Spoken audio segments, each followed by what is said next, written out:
महाशिवरात्रि कथा पढ़ें। ये कथा होगी महादेव की कृपा। इस पर्व से एक और पौराणिक कथा जुड़ी हुई है।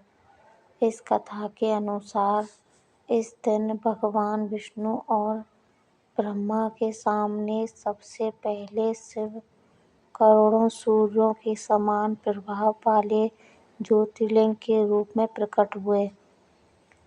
इंसान संहिता के अनुसार एक बार ब्रह्मा और विष्णु के बीच अपनी महानता और श्रेष्ठता सिद्ध करने पर बहस हो गई।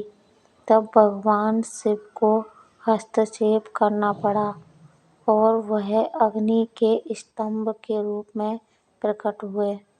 इस स्तंभ का आदि या अंत दिखाई नहीं दे रहा था। तब विष्णु और ब्रह्मा ने इस स्तंभ के किनारे और छोर को जानने का फैसला किया।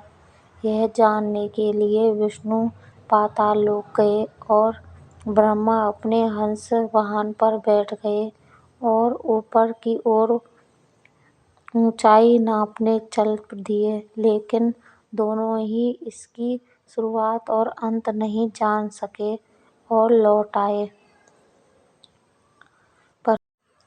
परंतु तब तक उनका क्रोध शांत हो चुका था और उन दोनों के बड़प्पन का अहंकार चूर हो चुका था। तब शिव प्रकट हुए और सभी चीजों का बहाल किया। ऐसा कहा जाता है कि शिव का यह प्रकटीकरण फाल्गुन कृष्ण चतुर्थी की रात को हुआ था, इसलिए इस रात को महाशिवरात्रि कहा जाता है। वहीं एक और पौराणिक कथा के अनुसार ये भी कहा जाता है कि मां सती के पुनर्जन्म में जब वह माता पार्वती बनी, तब मां पार्वती शिवजी को पति के रूप में प्राप्त करना चाहती थी और उन्होंने शिवजी को प्रसन्न करने के लिए कई जतन किए थे, लेकिन भोलेनाथ प्रसन्न नहीं हुए।